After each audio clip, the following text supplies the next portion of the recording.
Good morning everyone, my name is Michelle, I hope you're doing well. Welcome to another video. It is Friday morning and yes, this is Noodle without the cone of shame. I felt sorry for him last night because it's just so hot, it's so humid. I took it off, he doesn't seem to be bothered by his wound anymore, he's not messing with it, so yeah. And what's making the weather worse is the air quality because it rained sand yesterday. We've got sand from the Sahara Desert in the atmosphere. It's making everything hazy. That's going to last for the next few days. We need a good thunderstorm. So in this video, we're going to talk about the Summer Wells case. But first, I want to talk about Layla Santanello from Kingsport, Tennessee. She is still missing, and I just want to remind everybody about her case. All right, without further ado, let's get into it.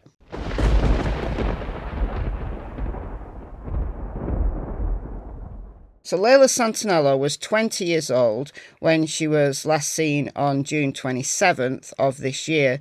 She's since had a birthday, so she's now 21. She's tiny, she's only 4'10". She's got blonde hair and brown eyes. And her mother, Jennifer Santanello, has an account on TikTok. She's called A Beautiful Disaster 101. And she's been putting regular updates, regular posts. Not that there's anything really to update, but she's just, continuing to raise awareness. I'm going to play a couple of these TikToks. I'm going to play one from the 16th of August, and then I'm going to play the most recent one. Now, these TikToks are quite low in volume. I'll try and boost it a little bit my end, but there's probably not much I can do. So once the CCs come on the video, it does take YouTube a couple of hours, then just put the CCs on. It's not too bad though. It really does help to know all the details, and I've been really wanting to get on here and talk a little bit more about the newer ones, because what we thought was initially that she was last seen at the AmeriCorps on the 26th.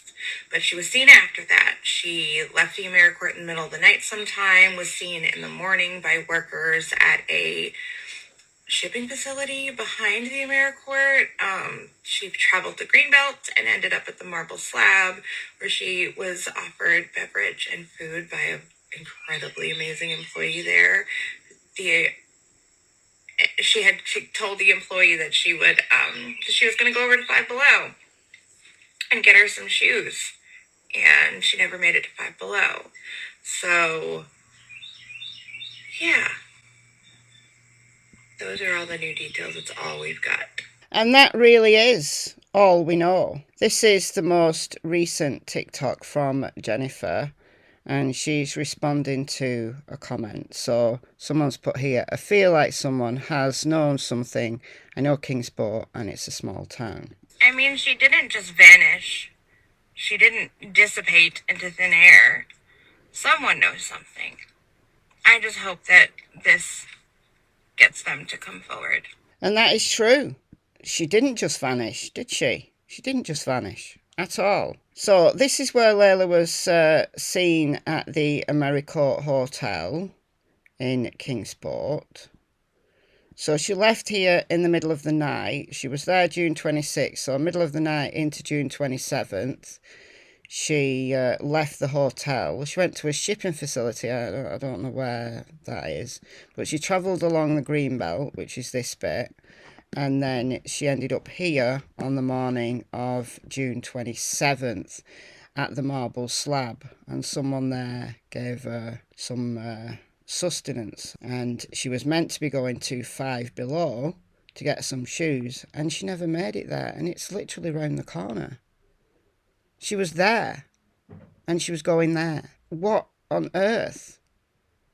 I mean, she can't have vanished into thin air. And this whole area has been searched. Cops have been doing some kind of targeted searches as well, and nothing. But somebody knows something. Somebody knows something. And somebody knows something about the other missing Tennessee girl, who is not far away from Kingsport. Actually, as you know, if you've been following the Summer Wells case, Summer's last outing was to Kingsport. But she lives across the border in Hawkins County. She was last seen outside of her home in the 100 block of Ben Hill Road. On the 15th of June 2021, she was aged 5 when she went missing. We've got some tantalising clues as to Summer's last whereabouts in the form of scent alerts. A scent alert down a trail off the property, a scent alert at Fred's place, a scent alert near the creek here, a scent alert accompanied by a footprint or two on Mary Sexton's property on Simpson Road, and a scent alert accompanied by a footprint or two at an address on Beach Creek Road. But this was in a wooded area. This was high up on a ridge, not necessarily somewhere Summer would have gone on her own. And that, to me, those scent alerts to me indicate either that she's just wandering about aimlessly and maybe the dogs did trail her, maybe there's more scent alerts than we know about. She was wandering about and somehow she's got further away than the searchers realised, because she was perhaps missing far longer than the searchers realised. Or somebody took her there and she was abducted.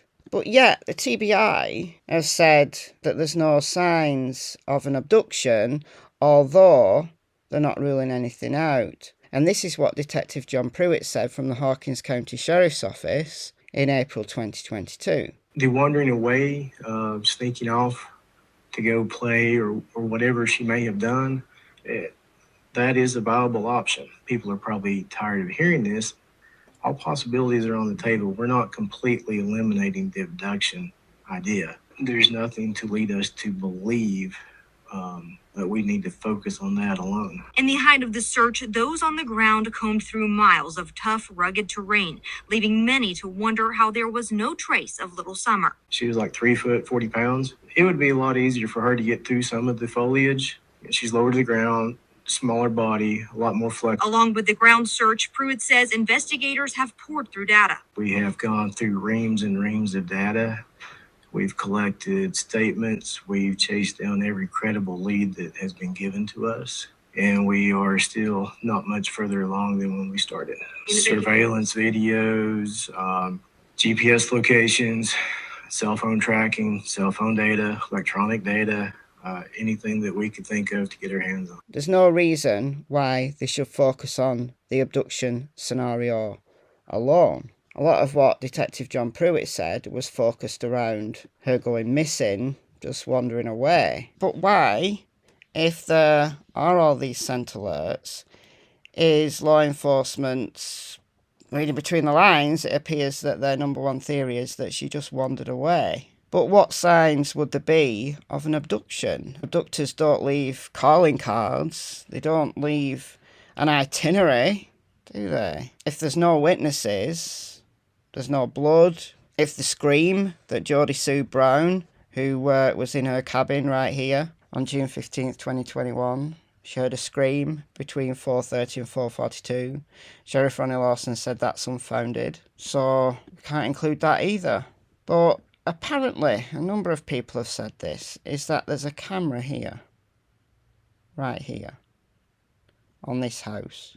So that anybody going in and out of Ben Hill Road gets caught on this camera. Looking at this house on a map doesn't really help us, because this was 2013. When this imagery was taken, June 2013, it doesn't really help us.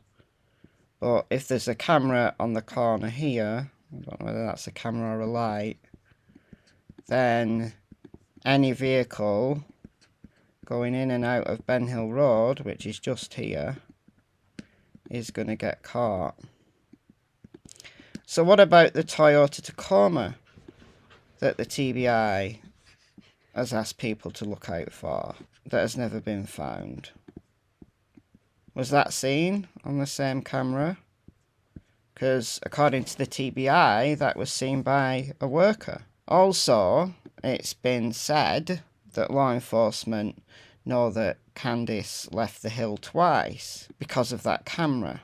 Well, it's not that she left her hill twice, it's that she left Ben Hill Road twice. That camera would have picked them up getting home, maybe about 20 past, 3:30. And then sometime shortly afterwards, Candice was seen leaving again.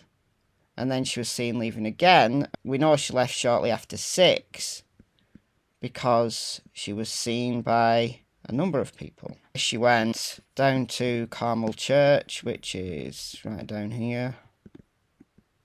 There. There's a church the other way. There, Solomon's. And then she went down the holler as far as she could go. All the way down here, as far as she could go.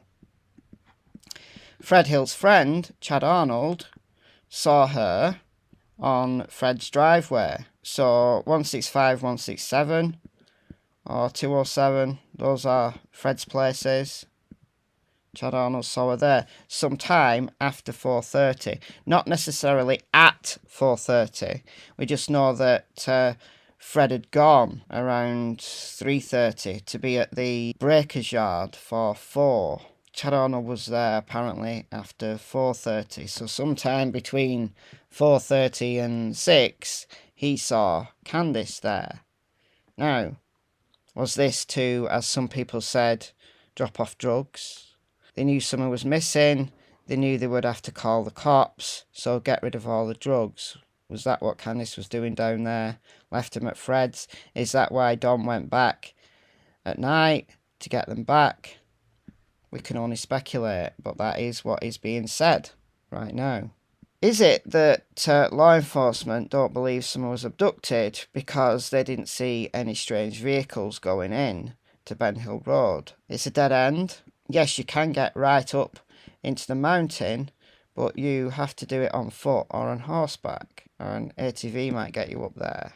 But in a vehicle, you're not going to get out unless you go past that camera that's allegedly there.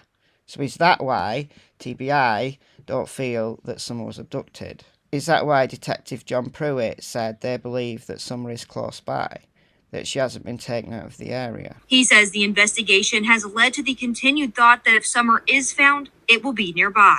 I believe that she would probably be somewhere close by, because we found nothing to lead us to believe that she's been abducted or trafficked out of the area. Almost a year into the case, and Detective Pruitt says it still remains a very active investigation. I'm not going to let it go cold. Well, that's a bit short-sighted if that's the case, because if she was abducted by someone in this holler, or someone close to this holler, someone known to the people in this holler, there's a multitude of ways that they could have got her out. Does that account for these footprints? They could walk her up here and out there. They could walk her back here and out there, out of Light Holler. Wouldn't it be short-sighted of law enforcement not to consider those possibilities? I'm sure they have. But as Jennifer Santanello said about her daughter Layla, people don't just vanish. Grown women don't just vanish, but neither do little girls. They are out there somewhere. Alright guys, let me know what you think about both of these cases in the comments below, and I'll see you very soon in the next video. Bye guys.